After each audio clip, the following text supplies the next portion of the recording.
बिस्मिल्लाहिर्रहमानिर्रहीम। Hello friends, कैसे हैं आप लोग? आई होप इंशाअल्लाह खैरियत से होंगे। तो चलिए बात करते हैं आज के महत्वपूर्ण इम्पोर्टेंट डे के बारे में। आज जो है 26 जनवरी है। और मैं बात करता हूँ 26 जनवरी क्यों मनाया जाता है। देखिए, 26 जनवरी, सबसे पहली बात तो मैं आप लोगों को सभी को मुबारकबाद दे दूं कि आप सभी लोगों को 26 जनवरी यानी गणतंत्र दिवस यानी रिपब्लिक डे की बहुत बहुत मुबारकबाद हो। आज का दिन सबसे पहले हम लोग क्यों मनाते हैं? आज का दिन इसलिए मनाया जाता है 26 जनवरी, क्योंकि आज के दिन हमारे देश का संविधान पूरे देश में लागू किया गया। और ये संविधान जो बाबा साहब अम्बेडकर जी का संविधान दिया हुआ संविधान है, और इतना बेहतरीन संविधान लिखकर उन्होंने दिया जिसमें तमाम धर्म को मानने वाले, जाति को मानने वाले, नस्ल को मानने वाले सभी लोगों को इस संविधान के तहत अधिकार दिए गए, राइट दिए गए। ये वाहिद ऐसा इंडिया मुल्क है कि जो विश्व के का सबसे बड़ा संविधान हिंदुस्तान का संविधान माना जाता है, और जो सबसे पुराना लोकतंत्र जिसको कहा जाता है वो अमेरिका का है, और सबसे बड़ा संविधान किसका है? भारत का।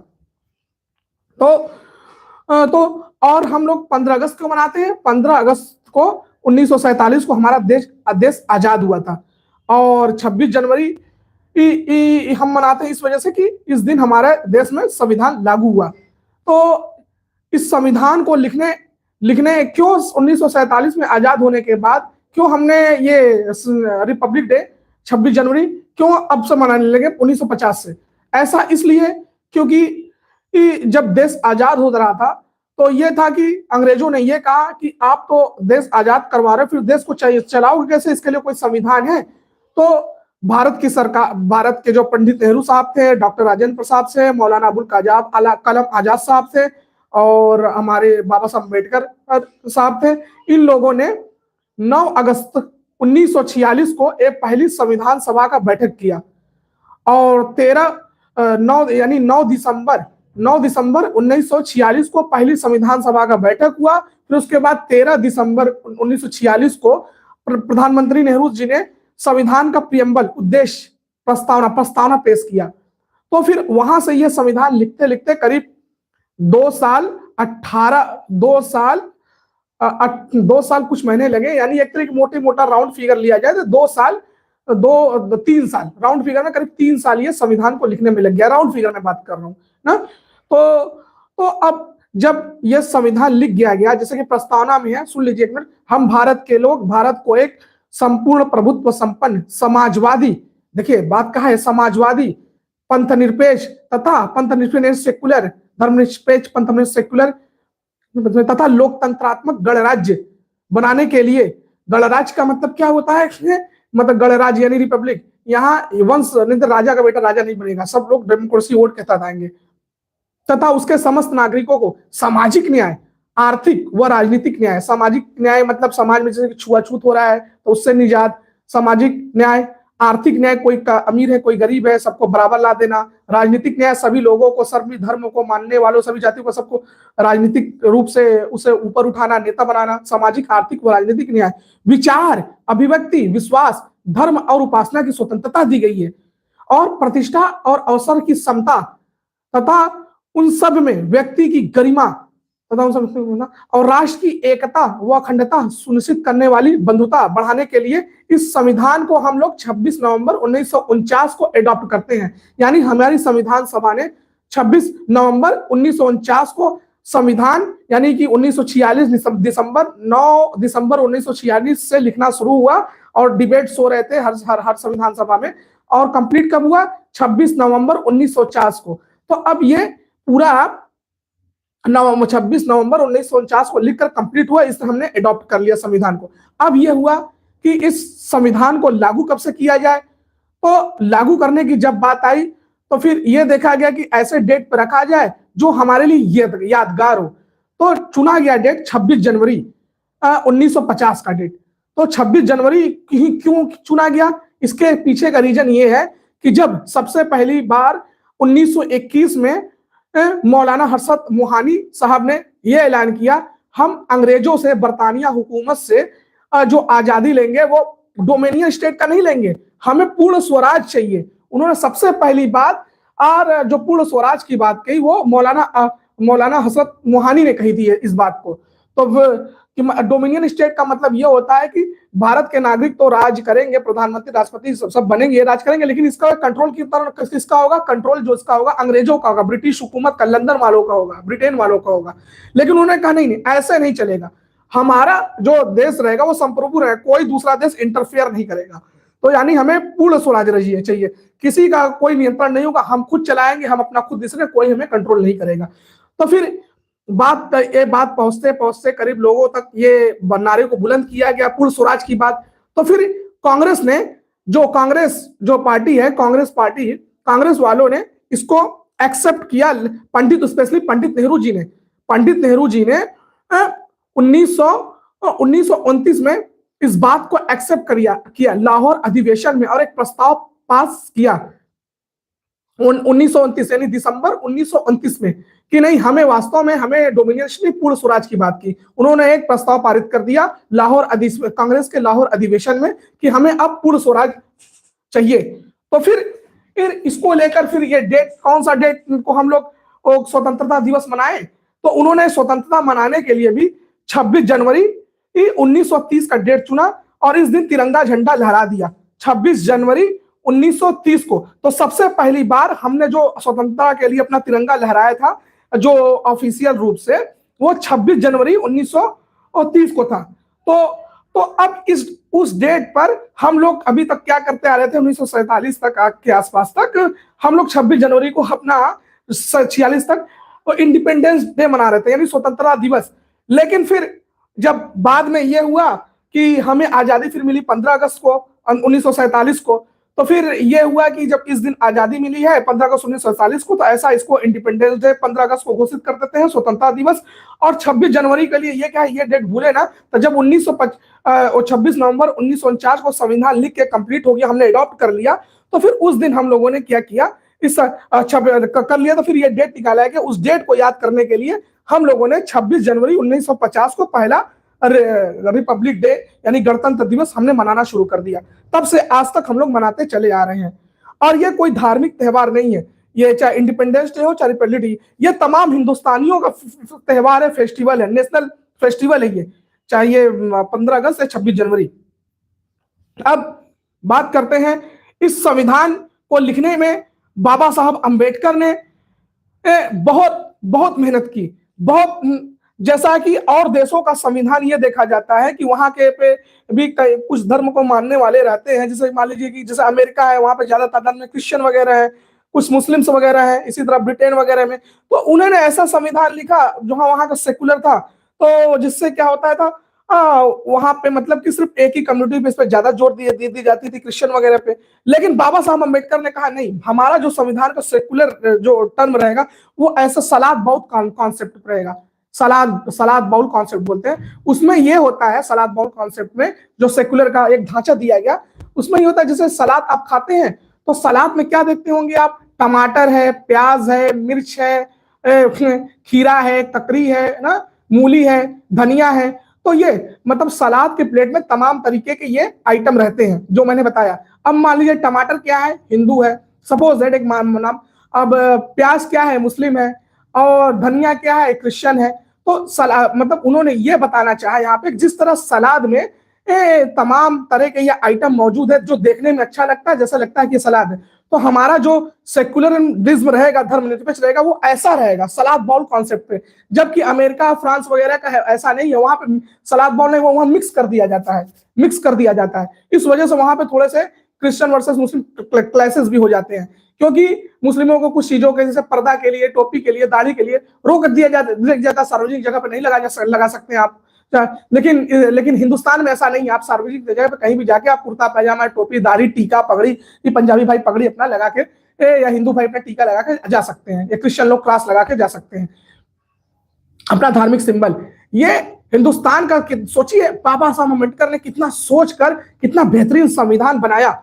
इसी वजह से बाबा साहब अम्बेडकर की इतनी इज्जत है कि उन्होंने बहुत मेहनत की। आज लोग, कुछ लोग उनके पे तनकीद कर देते हैं, जबकि हकीकत में नहीं समझते कि उन्होंने कितना अच्छा योगदान, कितना बेहतरीन संविधान लिखा। और साथ ही साथ इस संविधान में उन्होंने फंडामेंटल राइट्स दिए, फंडामेंटल ड्यूटीज दी है। फंडामेंटल राइट्स में जैसे आप 6 तरीके के फंडामेंटल राइट्स है। समानता का अधिकार यानी इक्वालिटी बिफोर लॉ, समानता का समान इक्वालिटी, राइट टू इक्वालिटी, समानता का अधिकार, सॉरी समानता, राइट टू इक्वालिटी, है ना। अब समानता में अधिकार में आप देखेंगे 14 से लेके 18 तक समानता के अधिकार में जैसे बताया गया, राइट टू इक्वालिटी, कानून के सभी समान होंगे, मतलब कोई अमीर या गरीब, फकीर, राजा, रंग, प्रधानमंत्री, राष्ट्रपति सब कानून के नजर में बराबर है ना। देखिए कितना अच्छा लिखा उन्होंने। और उसके बाद जो 15वां आर्टिकल है वो कहता है राज्य, धर्म, मूल, वंश, जाति, लिंग, जन्म स्थान के आधार पर कोई भेदभाव नहीं करेगा। देखिए कितना खूबसूरत संविधान उन्होंने लिखा। और उसके बाद 15 में एक आर्टिकल 15 फिर 2 क्या कहता है, 15(2) ये कहता है कि राज्य केवल धर्म, मूल, वंश, जाति, लिंग, जन्म स्थान के आधार पर किसी भी नागरिक को सार्वजनिक कुआं, तालाब, मनोरंजन के स्थान, सड़क वगैरह पर जाने से नहीं रोकेगा। फिर 15(3) कहता है राज्य महिलाओं, बच्चों के लिए विशेष उपबंध करेगा, यानी बच्चों 6 से 14 वर्ष की आयु के बच्चों को आर्टिकल 21 से है कि सब उनको शिक्षा का अधिकार, या महिलाओं को लिए पंचायतों में या में क्या सीट रिजर्व की जाएगी। जैसे जानते हैं 1/3 सीट महिलाओं का पंचायत चुनाव में, चाहे ग्रामीण शासन हो चाहे शहरी शासन हो, पंचायत या नगर निगम में। आप देखते होंगे कितना बेहतरीन उन्होंने सबको मौका देने की बात की, है ना। फिर उसके बाद 15(4) क्या था, राज्य सामाजिक और शैक्षणिक रूप से पिछड़े हुए नागरिकों के लिए विशेष उपबंध करेगा। अब जैसे मान लीजिए कि यहाँ पे जो दलित समुदाय है वो काफी पिछड़े हैं, तो अब उनको राजनीति में लाने के लिए उन्होंने कुछ सीटें रिजर्व कर दी। यानी आप कॉन्स्टिट्यूशन का आर्टिकल 330 और 332 पढ़ेंगे। 330 में यह कहा गया है कि राज्य लोकसभा में एससी के लिए 84 सीट रिजर्व करेगा और एसटी के लिए 47 सीट। इसी तरह 332 विधानसभाओं के लिए। देखिए कितना खूबसूरत। फिर उसके बाद उसी का 15(5) क्या कहता है, राज्य सामाजिक और शैक्षणिक रूप से पिछड़े हुए नागरिकों, चाहे एससी हो, चाहे एसटी हो, चाहे ओबीसी को, सभी लोगों को तो सभी शिक्षण संस्थान में, चाहे सरकारी हो, चाहे मान्यता प्राप्त निजी, चाहे सहायता प्राप्त हो, गैर सरकारी, सभी शिक्षण संस्थान में आरक्षण देगी। कितना खूबसूरत। अल्पसंख्यक शिक्षण संस्थान को छोड़कर आर्टिकल 30 की बात, कितनी अच्छा संविधान उन्होंने लिखा, सोचिए ना। चाहे आप आर्टिकल 16 ले लीजिए, सार्वजनिक नौकरी में अवसर की समानता हो, चाहे 17 ले लीजिए, अस्पृश्यता का अनटचेबिलिटी अपराध होगा ना, मतलब छुआछूत, अरे ये दलित है, चमार है वगैरह, ये आप नहीं करेंगे, ये करेंगे तो आप दंडनीय अपराध कर रहे हैं ना, ये सब नहीं चलेगा यहाँ पर। आर्टिकल क्या 18 है, उपाधियों का, टाइटल्स का अंत करता है, मतलब कि राज्य खाली सेना और शिक्षा में ही, एजुकेशन में ही उपाधि देगी, है ना। जैसे आप देते होंगे एमबीबीएस डॉक्टर वगैरह ना, एमबीबीएस डॉक्टर या एजुकेशन बीटेक वगैरह, बीटेक तबरेज अहमद है ना, लिख सकते हैं। या मिलिट्री में कर्नल सोफिया कुरैशी वगैरह ना, एक बात कह रहा हूं तो ये लगा सकते हैं, लेकिन है ना सिर्फ सेना और शिक्षा में ये चीज। तो अब उसके बाद मैंने बता दिया ये समानता अधिकार। फिर मैं आपको बता रहा हूँ समानता के बाद अधिकार कौन है, तो समानता के बाद स्वतंत्रता, राइट टू फ्रीडम की बात। राइट टू फ्रीडम में भी देखिए कितनी अच्छी बात कही गई है। वो 19 आप देख लीजिए, 19 से 22 तक, 19 से 22 तक है। 19 में वाक एंड अभिव्यक्ति आदि की स्वतंत्रता, यानी आपको बोलने की आजादी है, लिखने की आजादी है, आपको शांतिपूर्ण सम्मेलन करने की आजादी है, प्रदर्शन करने के अधिकारी आपका अधिकार है, शांतिपूर्ण, और आप सरकार के खिलाफ प्रोटेस्ट प्रदर्शन वगैरह, ये आपका अधिकार है, राइट है। लेकिन एक पब्लिक ऑर्डर के अंदर लोक व्यवस्था का नुकसान नहीं पहुंचे, ये नहीं कि प्रदर्शन करें लेकिन तो सरकारी संपत्ति तोड़ने, तो ऐसा नहीं है। और कोई भी किसी भी व्यक्ति को कोई भी संगम, संघ, समिति, पार्टी बनाने का अधिकार है, कहीं भी निवास करने का भारत में अधिकार है, संचरण घूमने का अधिकार है, निवास करने का अधिकार है, कोई भी पेशा, व्यापार, ट्रेड करने का अधिकार है। कितना बेहतरीन संविधान दिया गया। फिर आर्टिकल 20 क्या कहता है वो सुन लीजिए। वो भी ये कहता है कि राज्य अपराधों के लिए 2 सिद्धि के संबंध में संरक्षण, मतलब कि किसी व्यक्ति को एक ही अपराध के लिए एक से अधिक बार सजा नहीं दिया जा सकती, या अपराधी को 2 सिद्धि के संबंध में संरक्षण का मतलब ये हुआ अगर किसी व्यक्ति ने ऐसा कोई भी अपराध किया है लेकिन जिस समय वो काम किया गया था तो वो वैध था कानूनी रूप से, लेकिन बाद में उसे अवैध घोषित कर दिया गया, तो ऐसे कानून जो होगा भूत लक्षी रूप से लागू न होगा, भविष्य लक्षी रूप से लागू होगा। कितनी बेहतरीन संविधान है। 21 का बात कर लीजिए आप, तो क्या कहता है आर्टिकल 21, वो कहता है protection of life and personal liberty, यानी जीवन और व्यक्तिगत स्वतंत्रता का संरक्षण। कितना, मतलब कि आपके लाइफ में आप लाइफ में, यानी व्यक्तिगत व्यक्तिगत स्वतंत्रता की बात मैंने पता, जीवन का अधिकार में आपको नींद का अधिकार, निजता का अधिकार, इंटरनेट का अधिकार, पर्यावरण का अधिकार, घर का अधिकार, सारे अधिकार दिए गए हैं। जबकि व्यक्तिगत स्वतंत्रता में आपको क्या बात की गई है? विदेश जाने का अधिकार, कानूनी सहायता पाने का अधिकार, न्यायालय द्वारा निष्पक्ष सुनवाई का अधिकार, है ना, विचाराधीन कैदियों की सुरक्षा का अधिकार, ये सारे अधिकार, कितना अच्छा संविधान दिया गया है। सोच देख, आप समझने की कोशिश करिए इस बात को। तो बाबा साहब अम्बेडकर ने कितनी मेहनत की। फिर आप 22 के फिर आर्टिकल 21 से 2086 या 86 कॉन्स्टिट्यूशन अमेंडमेंट 2002 द्वारा जो ऐड किया गया था, जो 6 से 14 वर्ष की आयु के बच्चों को शिक्षा का अवसर दिया जाएगा मुफ्त में ना। फिर 22 की बात कर लीजिए, 22 कहता है कि निवारक निरोध से संरक्षण ना। तो ये इतना अच्छा संविधान, अच्छा मतलब या कुछ दशाओं में गिरफ्तारी और निवारक निरोध से संरक्षण 22 ये कहता है ना। तो अगर किसी भी व्यक्ति को आप गिरफ्तार कर रहे हैं तो गिरफ्तार करने से पहले उसे गिरफ्तारी का आप कारण बताएंगे, लिख कर नोटिस वगैरह देंगे ना, FIR कॉपी वगैरह देंगे ना। ऐसे नहीं गिरफ्तार कर सकते हैं आप। और उसको उसके वकील से, विधिक सलाहकार से मिलने की परमिशन देंगे आप। ऐसा नहीं, ऐसे गिरफ्तार नहीं होगा ना, है ना। ये देखिए कितना अच्छा संविधान है। और गिरफ्तार करने के बाद 24 घंटे के अंदर नजदीकी मजिस्ट्रेट के समक्ष आप प्रस्तुत करेंगे। मजिस्ट्रेट पूछेगा कि गलत किया गया कि नहीं किया गया, तमाम चीजें हैं। उसके बाद मैंने जो तीसरा बता दूं, तीसरा शोषण के विरुद्ध अधिकार दिया गया है। मतलब कि शोषण के विरुद्ध, यानी जैसे बलात्श्रम, मानव दुर्व्यापार, मानव तस्करी और बलात्श्रम फोर्स लेबर प्रतिबंधित होगा। फिर 23-24 आप बात कर लीजिए, उसमें 14 वर्ष से कम आयु को कारखानों में सम्मिलित नहीं किया जाएगा, उनमें काम में नहीं लग जाएगा, खतरनाक काम कारखानों वगैरह में ना। कितना अच्छा संविधान दिया गया। फिर उसके बाद चौथा है धार्मिक स्वतंत्रता का अधिकार, right to freedom of religion ना। कितना अच्छा है। 25 क्या कहता है? प्रत्येक व्यक्ति को अपने धर्म को अंतःकरण से मानने, उसका प्रचार करने और अभ्यास यानी प्रैक्टिस की आजादी होगी। यानी प्रैक्टिस में कोई मतलब ये टीका लगाए, टोपी लगाए, पंजाबी भाई अपना पगड़ी बांधे, मुस्लिम औरतें अपना हिजाब लगाए ना, और हिंदू औरतें अपना घूंघट से सर ढाके, कोई रोक नहीं सकता। वो कोई क्रास क्रिश्चियन भाई लगाए, कोई किसी को रोकेगा नहीं है। कितना अच्छा संविधान दिया गया है ना। तो फिर 26 करता है प्रत्येक व्यक्ति को अपने धार्मिक कार्यों को प्रबंधन करने का अधिकार है। इसके लिए वो क्या कर सकता है? इसके लिए वो कोई भी संस्था बना सकता है, कोई भी ट्रस्ट बना सकता है, संपत्ति को वो अर्जित कर सकता है और उसका विधि के अनुसार शासन प्रशासन कर सकता है। मस्जिद, मदरसा, दरगाह, मंदिर वगैरह ना, ये कितने अच्छे अधिकार दिए गए ना। 26 से 27 है किसी विशेष धर्म की वृद्धि के करों के भुगतान के संबंध में स्वतंत्रता है ना। 28 क्या कहता है? कुछ शिक्षण संस्थाओं में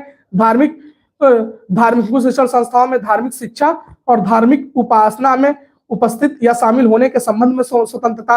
यानी सरकारी शिक्षा 28 कहता है सरकारी शिक्षण संस्थान में कोई भी धार्मिक शिक्षा नहीं दी जाएगी, लेकिन किसी न्यास और पीठ में जो उसके लिए बना उसमें धार्मिक शिक्षा दी जा सकती है। फिर उसके बाद क्या कहता है? किसी भी व्यक्ति को धार्मिक शिक्षा में शामिल होने के लिए बाध्य नहीं किया, किसी भी व्यक्ति को धार्मिक शिक्षा में शामिल होने के लिए बाध्य नहीं किया जा सकता है ना। और धार्मिक उपासना में भी उसके शामिल होने के लिए बाध्य नहीं किया जा सकता है ना। कितना अच्छा संविधान बाबा साहब ने।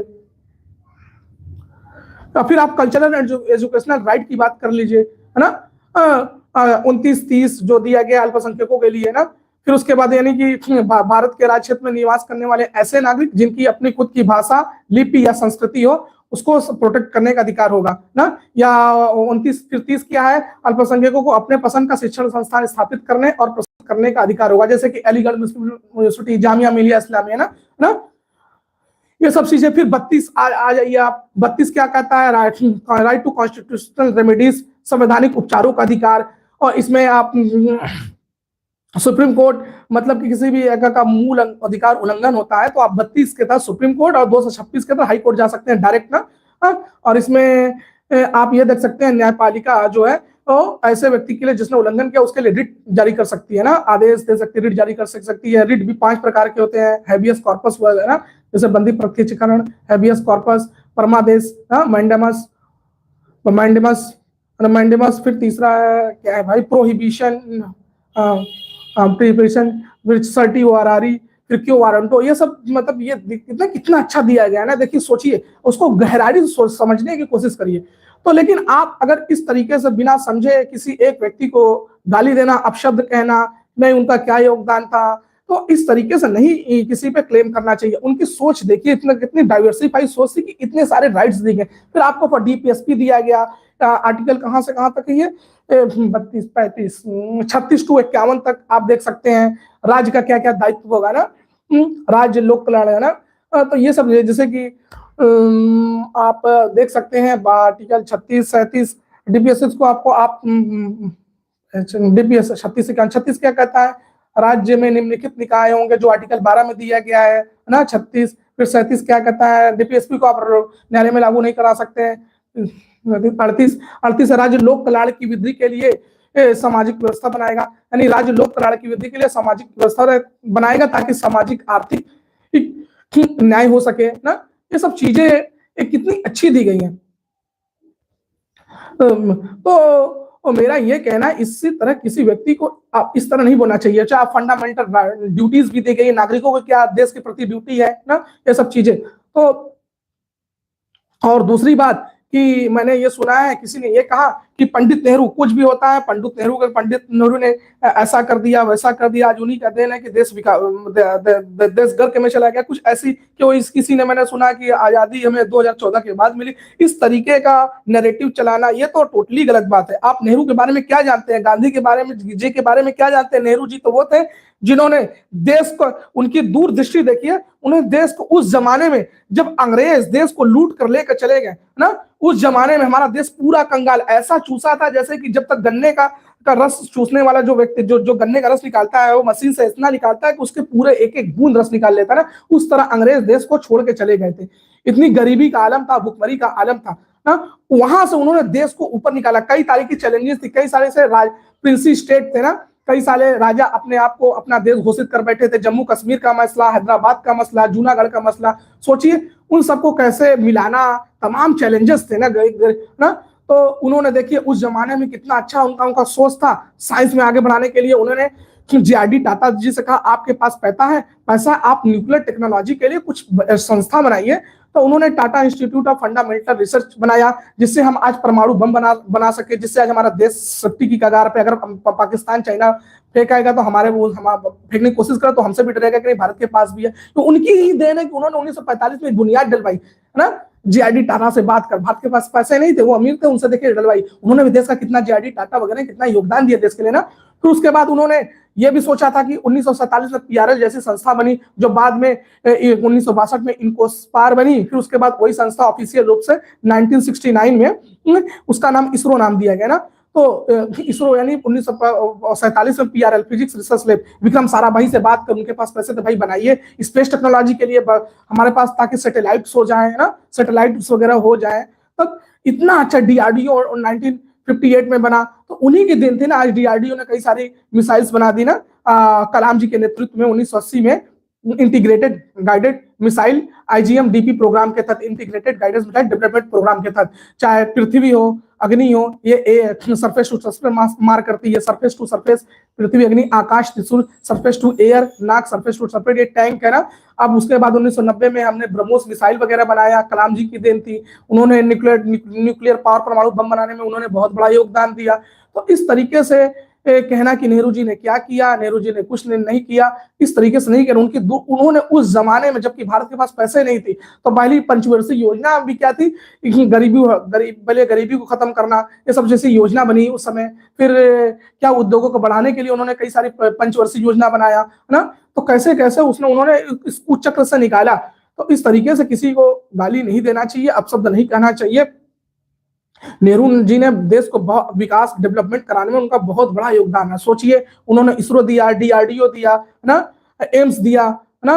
तो इन सब, ये सब, और आप ये चाहे न्यूक्लियर टेक्नोलॉजी के लिए जो Tata institute of fundamental research बना, उसका नाम इस समय शायद चेंज हो गया आई थिंक। तो वो सब देने का, परमाणु बम का के लिए कहीं ना कहीं एक तरीके से उन्होंने बुनियाद खड़ा कर दी थी ना, तभी ना आज बना। तब ना आज हमारे पास भी अपना सैटेलाइट मौजूद है, सैटेलाइट इसरो वगैरह के देखिए कई सारे कम्युनिकेशन सैटेलाइट है, हमारे पास भी रिमोट सेंसिंग सैटेलाइट है ना, कम्युनिकेशन सैटेलाइट है ना, remote sensing satellite, communication satellite, navigation satellite और वेदर सैटेलाइट। हमारा आप परम 800 देखिए, हमारा खुद का वेदर सैटेलाइट है ये, जो सही सही डेटा बताता है। हमारा रिमोट सेंसिंग सैटेलाइट में आप कार्टोसैट देख सकते हैं, कार्टो सेट ना, जो मैपिंग वगैरह के बारे में बताता है, रिसोर्ट साइट वगैरह देख सकते हैं, ओशियन सेट जो महासागर के बारे में पूरा इमेज फोटो देख के बताता है यहाँ पे किस जगह है। अब रिया सेट नाम से जारी हो रहा है, ईओएस नाम से जारी हो रहा है ना, रिमोट सेंसिंग सेटेलाइट। चाहे आप कम्युनिकेशन सेटेलाइट की बात कर लीजिए, कम्युनिकेशन सेटेलाइट में आप इनसाइट वगैरह देख रहे होंगे।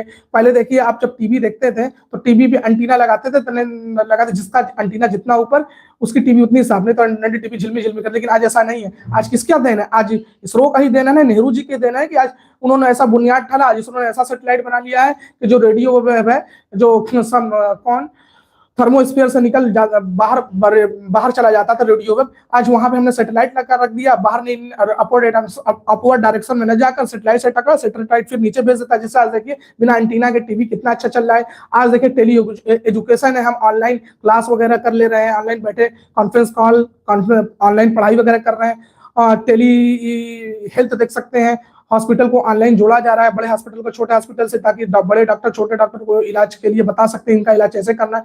तो कहीं ना कहीं से उनका देन है। आप इस तरीके से किसी को कहना, ये तो टोटली गलत है।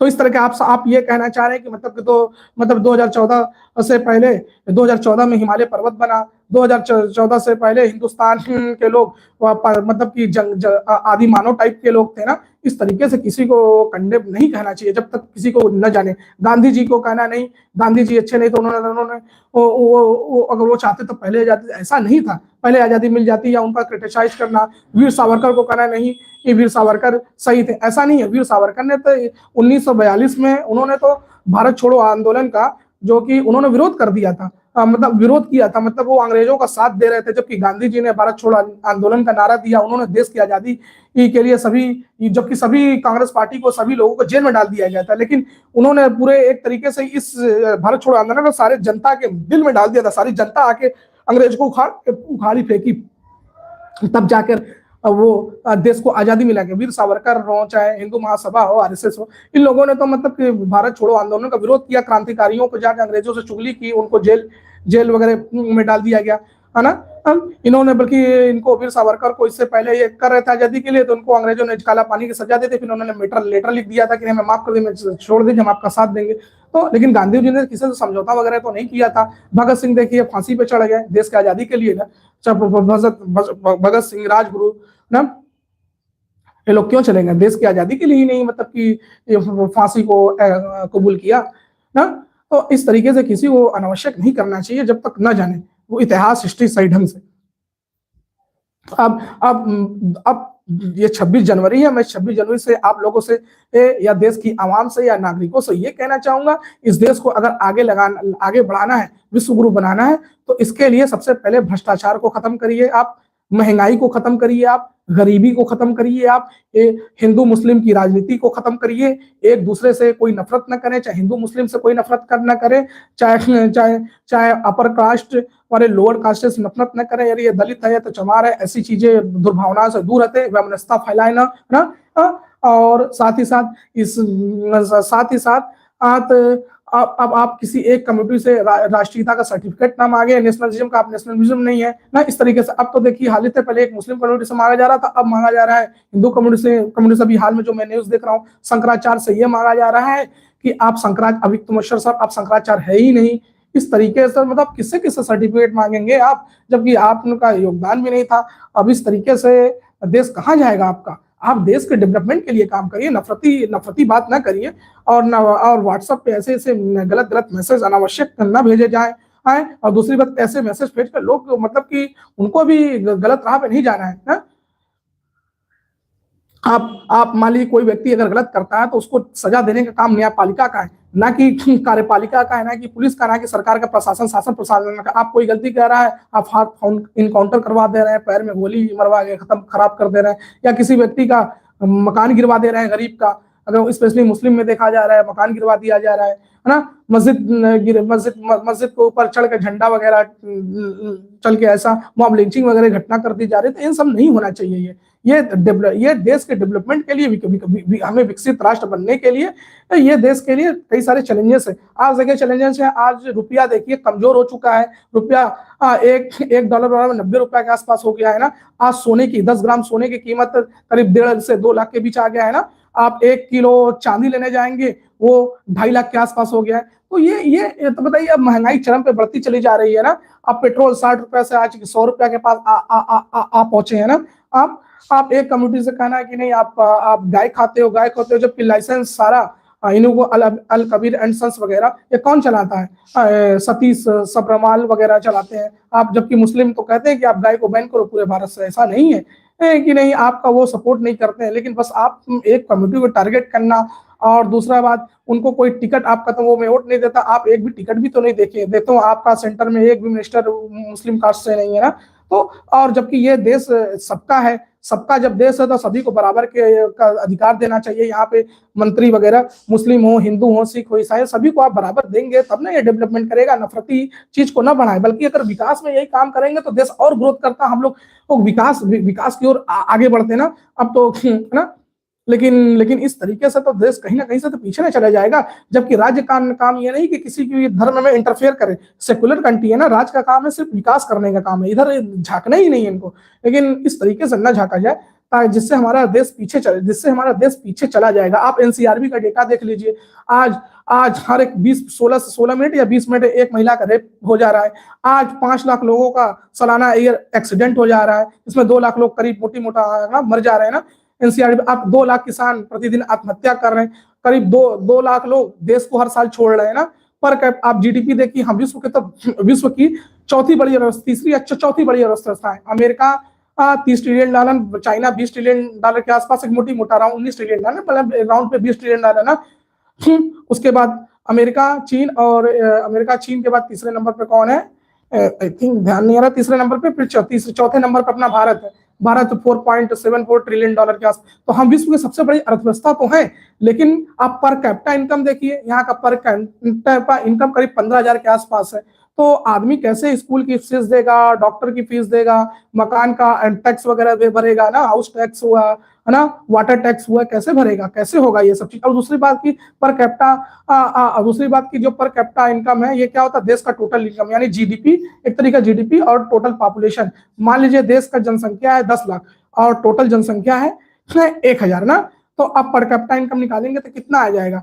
1,000 के आसपास आ जाएगा पर कैपिटा इनकम 1,000। अब मान लीजिए, अब हमारी जीडीपी तो जरूर बड़ी दिख रही है। अब मान लीजिए एक दूसरा 10 लाख पर जीडीपी है या टोटल इनकम है देश का, और जनसंख्या 100, टोटल जनसंख्या जैसे फ्रांस वगैरह का 100 है, मान लीजिए टोटल 100 है। तो अब जब आप भाग देंगे तो फिर कितना आ जाएगा? 10,000, है ना, 10,000 आ रहा है ना।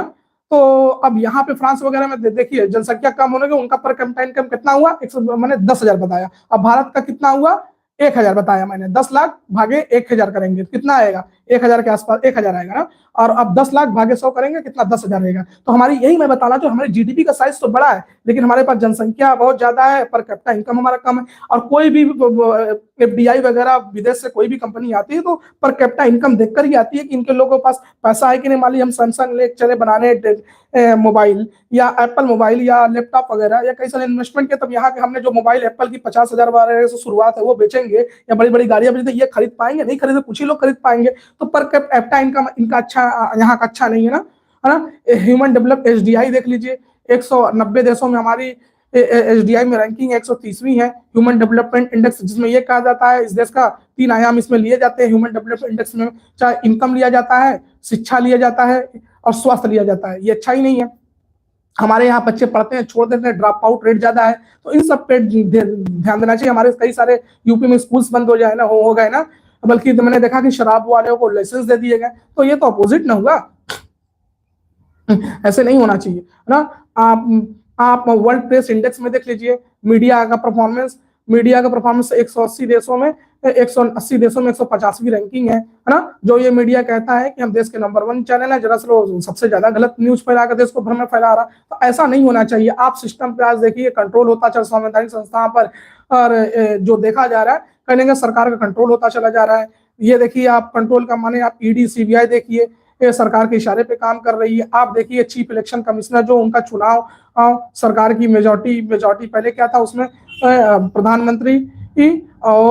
प्रधानमंत्री विपक्ष का नेता, और कौन था तीसरा, सीजीआई, सुप्रीम कोर्ट के chief justice of India, supreme court के जज साहब। लेकिन अब सुप्रीम कोर्ट के जज साहब को हटाकर प्रधानमंत्री, देश का एक गृह मंत्री या कोई भी मंत्री, मतलब दो सत्ता पार्टी से और एक विपक्ष का, और मेजोरिटी से ये चुना जाएंगे। तो मेजोरिटी जिसका दो है, सरकार का ही है, तो इलेक्शन कमिश्नर सरकार के ही इशारे हिसाब से ही चुनी जाएगी। और दूसरी बात ये कि इलेक्शन कमिश्नर आपने चुन लिया, तो अगर इलेक्शन कमिश्नर ने अपने कार्यकाल के दौरान या कार्यकाल के बाद कोई भी ऐसा काम करता है जो गलत है, उसकी जांच होनी चाहिए, तो उसके पास कोई जांच नहीं होगा। तो ये तो पता चले, ये तो टोटली गलत है ना। तो आप कैसे कर सकते हैं इलेक्शन कमिश्नर वगैरह समझ ये निष्पक्ष होगी? आपको लग सकता है निष्पक्ष होगी? इस तरीके जब उस पर कभी कोई जांच नहीं होगी, जब आदमी गलती करता है, मरने के बाद आदमी जाता है, तो उससे पाप और पुण्य का हिसाब किताब होता है कि आपने सही किया, गलत किया। तो अब यहाँ पे तो टोटल ये हटा रहे हो, तो फिर कैसे संवैधानिक संस्था निष्पक्ष रहेंगी? कैसे वो काम करेंगी? कैसे डेमोक्रेसी, अच्छा आपका डेमोक्रेसी एक खुला डेमोक्रेसी होगा? तो इन सब पे सरकार को गौर करना चाहिए। और दूसरी बात की अपने बच्चों को, देश का बच्चे यहाँ के जो भविष्य है, युवा, ये देश की संपत्ति है, अपनी संपत्ति को सरकार को अच्छे से लेकर चलना चाहिए। ये सरकार की, आम लोगों की, सभी की जिम्मेदारी है। आप एजुकेशन सेक्टर और हेल्थ सेक्टर को फ्री, आपका उसमें कोई टैक्स नहीं हो, उसको फ्री में सरकार खुद दे। सरकारी स्कूल को इतना अच्छा बनाए, लोग वहां पे पढ़े। जब आप प्राइवेट स्कूल की फीस देख लीजिए कितनी महंगी है, गरीब के बच्चे कैसा पढ़ पाएगा? मीडियम क्लास का बच्चा कैसे पढ़ पाएगा ना? सरकारी स्कूल के आप टीचर को पैसा दे रहे हो लाखों रुपया, लेकिन पढ़ाई अच्छी नहीं है, तो उसकी पढ़ाई आप बेटर करवाओ। ये सब देश के लिए चैलेंजेस है, इन सब पे चीजों पे काम करना होगा। सरकारी अस्पताल को अच्छा बनाओ, है ना? ये सब चैलेंज है। पैसा आप खर्च करो तो उसका प्रयोग आप करिए। ये सब चीजें हैं, तब ना देश का डेवलपमेंट होगा। अमेरिका वगैरह क्यों आ गया, ब्रिटेन क्यों? वहां पर शिक्षा और स्वास्थ्य दोनों सरकारी है। अमीर का बच्चा और गरीब पे एक साथ ही पढ़ते हैं, तभी आज वहाँ इनोवेशन है, तभी आज विश्व वर्ल्ड पावर वो बना हुआ है। अब देखिए वर्ल्ड पावर बन के कितना वो गलत काम भी कर रहा है। आप देखिए अभी राष्ट्रपति को उठवा लिया, कहा गया, वेनेजुएला के राष्ट्रपति को उठवा लिया उसने। उसके बाद इराक पे सद्दाम हुसैन के साथ क्या किया, ईरान के साथ देखिए क्या कह रहा है, धमकी दे रहा है, भारत को धमकी दे रहा है कि आप रसिया से तेल ना लो। ये तो लीबिया को देखिए खत्म कर दिया उसने, गद्दाफी को। तो अब भारत से ये कहा जा रहा है कि आप रशिया से तेल ना लो, रशिया में सबसे सस्ते में तेल देता था। आप लोगों तो हम 50% टैरिफ लगा देंगे, लगा दिया हमने, कच्चा तेल लेना उनसे बंद कर दिया है कमोबेश ना। अब कह रहे हैं कि ईरान के साथ अपना व्यापार मत करो, हाँ, नहीं तो फिर हम टैरिफ लगा देंगे और अपना दुश्मन मानेंगे ना। तो अब ईरान के साथ हम ट्रेड बंद करना शुरू कर रहे हैं। और साथ ही साथ हम ये भी कर रहे हैं, चाबहार बंदरगाह, कहा कि वहां से हमें एक्सेस मिला था ईरान के चाबहार बंदरगाह, आप उसका एक टर्मिनल आप संचालित करेंगे। भारत सरकार वहां से पैसा बनाती है ना, पाकिस्तान की ग्वादर बंदरगाह को काउंटर करते हैं ना। लेकिन अफसोस की बात है कि हमने चाबहार बंदरगाह पर, जहां पे हमने खुद भारत का अरबों रुपया लगा था, अपने अरबों रुपया से हमने बनवाया था, आज हम, अफसोस की बात है, हमारी फॉरेन पॉलिसी काफी कमजोर हो गई, हमें वहां पे छोड़ना पड़ा। ये तो मुझे बहुत अच्छा नहीं लगा, ये देश हित में नहीं था। हम किसी के दबाव में आके, डोनाल्ड ट्रंप के दबाव में आके इस तरह का डिसीजन नहीं लेना। ऐसा आज तक हिंदुस्तान के इतिहास में कभी ऐसा नहीं हुआ था, किसी प्रधानमंत्री ने ऐसा नहीं किया था। जब हम लोगों ने बांग्लादेश, पूर्वी पाकिस्तान और पश्चिमी पाकिस्तान जब अलग कर रहे थे, बांग्लादेश को अलग कर रहे थे, तो उसमें अमेरिका ने पाकिस्तान का साथ दिया था, अपना 7वां बेड़ा यहाँ भेज दिया था हिंद महासागर में। आप बांग्लादेश को तोड़ोगे नहीं, मतलब पाकिस्तान को नहीं तोड़ोगे ना पूरी लेकिन आयरन लेडी क्यों कहा जाता है इंदिरा गांधी को? उन्होंने डट के मुकाबला किया, उन्होंने अमेरिका के राष्ट्रपति से डरा नहीं, उन्होंने उनका फोन तक नहीं उठाया, है ना। बदले में रसिया से फोन से कहा, रसिया देखिए ऐसे कह रहे हैं, रसिया ने बदले अपना समुद्री बेड़ा भेज दिया, फिर जाके अमेरिका का बेड़ा हटा वहां से। तो आज देखिए इतने सशक्त प्रधानमंत्री थी ना, उन्होंने उनके दबाव में आके डिसीजन नहीं लिया। आज बांग्लादेश टूट गया, मतलब कि पाकिस्तान टूटा, बांग्लादेश बना, नहीं तो हमें दोनों साइड से हमारे पर काउंटर होता तो हम देश कमजोर ना होते, है ना। अब देखिए फिर से जो अभी जो शेख हसीना वाली पार्टी बंदी है जो है, वो भारत के विरोध में काम कर रही है। फॉरेन पॉलिसी कितने कमजोर है, हमारे हाथ से बांग्लादेश चला गया, हमारे हाथ से म्यांमार चला रह गया, है ना, हमारे हाथ से श्रीलंका चला गया, है ना। तो हमारे पड़ोसी भी तो हमारे नहीं रहे। जब ऑपरेशन सिंदूर में देख लीजिए, पाकिस्तान का साथ किसने दिया था? तुर्की ने दिया था ना, अजरबैजान ने दिया था ना, चाइना ने खुल के दिया था, हमारे साथ कोई खड़ा नहीं करता। हमारे पड़ोसी के साथ अच्छी बनती, नेपाल भी हमारे हाथ से चला गया, है ना। तो कैसे होगा ये सब चीजें? इन सबको फॉरेन पॉलिसी को मजबूत करनी होगी ना। जब इस तरीके से देश में हिंदू मुस्लिम्स वगैरह हो गए, ये मस्जिद वगैरह टूटेंगी तो ये सब कहाँ, वो सब मैसेज मिडिल ईस्ट मुस्लिम देशों में जा रहे हैं, उनको मालूम चल रहा है कि नहीं ये नफरत करते हैं, तो कैसे आपका सपोर्ट करेंगे। जबकि पहले पाकिस्तान के विरोध में सऊदी भी करते थे काम, यूएई वगैरह नहीं, ये गलत कर रहे हैं भारत के साथ, लेकिन अब वो खामोश रह गए, देखिए कोई साथ नहीं दिया। तो फॉरेन पॉलिसी मतलब कि नफरत से देश आगे नहीं बढ़ेगा, मतलब कि एक दूसरे को एक साथ सभी धर्म को लेकर चलेंगे तब ये देश आगे बढ़ेगा, तब भी आपका सब मदद करेगा। सच्चाई का सभी साथ देता है। आप अब शंकराचार्य से सर्टिफिकेट मांग रहे हैं ना, ये तो गलत ना चीजें हैं। तो आई होप जो मैंने बताने की कोशिश की होगी आपको बहुत ही अच्छे से समझ में आया होगा। मैं और इसी के साथ मैं आप लोगों को एक बार फिर 26 जनवरी की ढेर सारी मुबारकबाद देता हूं और आपसे ये कहता हूं कि आइए हम सब अपने आप से नफरत को, हिंदू मुस्लिम सिख ईसाई नफरत को खत्म करें, एक साथ आए, देश के डेवलपमेंट के लिए हम सभी सोचें, विचार करें, अपने देश को आगे बढ़ाएं, अपनी सरकार से कहें, क्योंकि अपना अगर हम जैसा जनता सोच रखेगी वही हिसाब से सरकार काम कर देगी, तो अपने सोच को बदलें, अपने देश को आगे बढ़ाने के लिए काम करें। इसी के लिए साथ मैं अपनी बातों को खत्म करना चाहूंगा। जय हिंद, जय भारत, हिंदुस्तान जिंदाबाद, हिंदुस्तान जिंदाबाद। अल्लाह हाफिज।